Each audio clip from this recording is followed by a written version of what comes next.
also, when you think about how informed you were before you went back into politics about education, the position you've been for the past 4 years, being able to go over all the detail, look everyone in the eye, pull everyone up on their mistakes, how does this just so easily make it from lobby group to classroom? Well, the Education Minister, Sarah Mitchell, is weak and ineffective and woke. And when they put this on her desk, she pretty well does what the Education Department says. The Education Department in New South Wales had a special room set up in the department for this healing and had Indigenous patterns and all that. Like, the virtue signalling is just appalling. And they fall for this every time, when we all know in New South Wales, you want a serious issue for Indigenous kids, you want a serious thing that's going on, 3% of the students at Walgett High School attend the school for 9 days or more in a fortnight.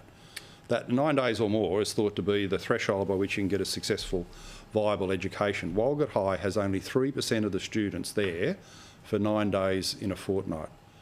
And that level of truancy and absenteeism just wrecks the school. I mean, you see some sad things in public life, but last year when I went out to Walgett, also Burke High School, and you walk along the corridor and there's blackened classroom after blackened classroom, not enough kids to warrant turning on the lights that day.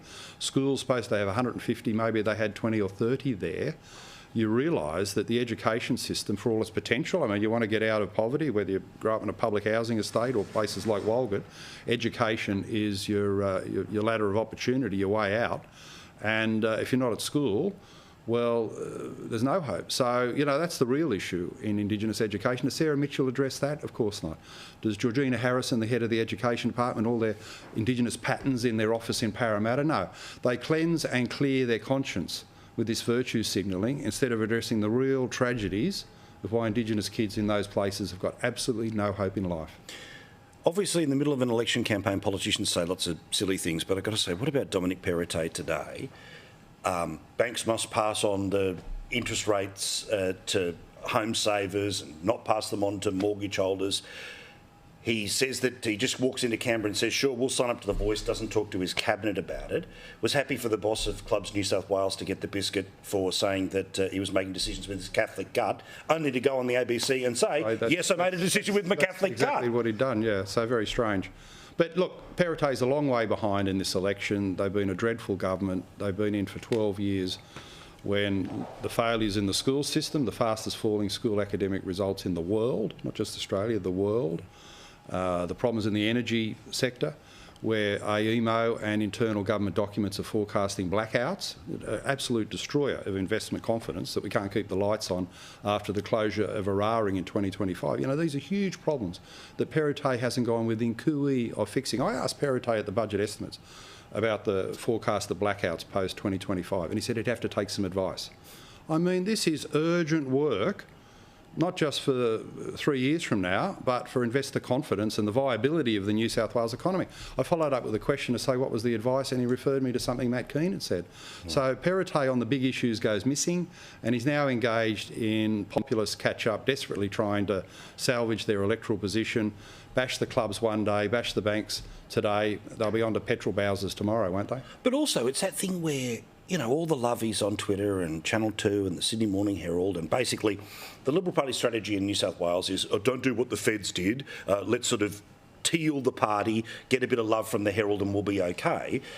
All day, every day, the pokey stuff is in the Herald. They've got some sort of objection to the people who run around in club world, like Twin Towns. But you would think that the elites who want to change society for the better would know what you just said about the school standards compared to the rest of the world. That would be an urgent, upfront, come on, future generations, get on with it. Instead, you're going to say it here, everyone watching's going to care, but we know what the front page tomorrow is going to be, and it's some version of pokies again. Well, you know, if you live a comfortable life on Sydney's lower North Shore and your kids go to, you know, fairly well-provided non-government schools, and you really don't ever visit places like Walgett and Burke, and you're happy to get a view of the Indigenous flag flying on the Sydney Harbour Bridge, and you think that's social justice, well, that level of delusion would lead you to avoiding the big issues. I mean, Chris Minns is going around picking low-hanging fruit, hasn't got real solutions. Perrottet is desperately trying to catch up, implementing teal policies on things like our community clubs, But the two big issues that are serious for the future of this state are barely mentioned in the campaign. The media's not putting the pressure on. Where is your solution to the fastest falling school academic results in the world? Where is your plan to keep the lights on in New South Wales post the closure of Eraring? They're the two big questions, burning issues for this election campaign. And if you don't address those, you're not serious. Always good to have you, mate. See you again next week. Okay, Mark Latham. All right, coming to a club near you, Philip.